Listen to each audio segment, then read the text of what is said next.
Now to a story you'll see only here on Fox 11. 3 years ago, suffering from severe OCD and agoraphobia, Raymond Braun had never run more than 3 miles. This week, he broke a world record running 7 Olympic distance triathlons in 7 days on 7 continents, a journey spanning Antarctica to Miami. Just 2 days after completing his incredible feat, 2 days ago, Raymond Braun, who's now the World Triathlon Challenge record holder, is here with us live in studio for his first interview. Congratulations. Thank you so much for having me. It's great to be back in LA. So when people hear that, they're going to think, why? WTF? Yes, definitely. So what was the why? Where did this idea come from? Very fair question. So I definitely wanted to do the most extreme physical challenge that no one had ever done before, to open up a conversation about the really powerful connection between mental and physical health. This is something that I experienced very much firsthand, as you mentioned. For most of my life, I suffered from really extreme anxiety and OCD that just tipped over into a really dark place in 2020 when a lot of my fears around contamination and germs and sickness all of a sudden had become super exacerbated. And I found that fitness was something that really helped me when I was working through my OCD treatment of exposure therapy. And you dedicated this also to somebody who's really important to you. Yes, I dedicated this to my best friend, Maya. I was going through OCD treatment, which she had encouraged me to participate in, and she was going through cancer treatment. And she passed at the beginning of last year, and so I made a commitment to her shortly before she passed that I was going to do an Ironman and a triathlon for her, because that had been a joint goal for us as we were going through our respective treatments. And we were saying you did this for charity, so you raised money. Yes. In her name. Yes, in her name, and for an organization called Project Healthy Minds, which is all about making mental health care more accessible and helping people of all backgrounds get connected to the resources to make their minds healthier.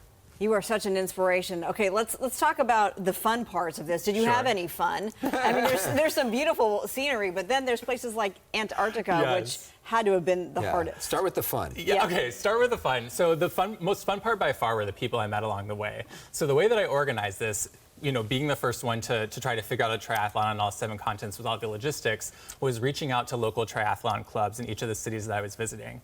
And I shared the mission, a little bit about my story, and I was so moved that I had a 100% response rate. Every single person I contacted reached out. They wanted to help. They wanted to be involved. And so I've made all these incredible friends, literally all around the world now, who did the triathlons with me, who helped me think through the courses. And when flights were delayed and equipment broke, both of which happened, they were right there to lend me their bike and to think through new strategies. And some of your equipment broke in Antarctica, right? I mean, walk us through what that's like, that whole experience. So I feel like one of the main things you learn in OCD treatment is how to navigate uncertainty, and Antarctica was like the PhD test for me on how to apply everything I learned. My bike broke halfway through the triathlon, and I actually had to go into Antarctica planning to either do a swim or a cross-country ski, which is part of a winter triathlon, because the lake that had been identified near the course was mostly frozen. And so there was like a little strip that we were hoping would remain unfrozen enough for me to swim like 25 meters back and forth. But when we got there, we were actually in the middle of a blizzard. Lake was not swimmable, so I had to strap on my cross-country skis, which also broke while I was in the process. So we had to duct tape them, and I was just balancing on skis. If you look at my ski form, I am by no means a pro or expert. It was just pure grit at that point. Wow. Well, you're smiling while talking about this. You are so inspiring, but it's tough to do this physically. Yes. So when you got into that, not 7 times. Yeah, 7 times in a row. So when you hit that mental wall, how do you overcome that and push through? When I was hitting the mental wall, I would remind myself what it felt like during those darkest moments of not being able to leave my apartment, spending hours boiling and sanitizing everything. I would rather do a triathlon in Antarctica every single day than live another day with the level of OCD that I had. And so I think just reminding myself of the journey that I'd gone through, and also of the resilience of Maya and wanting to really honor her. All right, well, today is a big day for you. It's your 33rd birthday. It is, yes. So happy birthday. Thank you. Thank you for spending some of it with us here. It's a pleasure.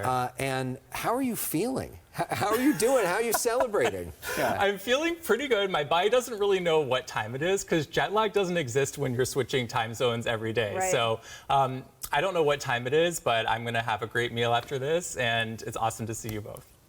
Well, we hope that you give your body some time to rest. Yes, you need to heal. You. Raymond Braun, you are amazing. Thank you so much for being with us. Thanks for having me.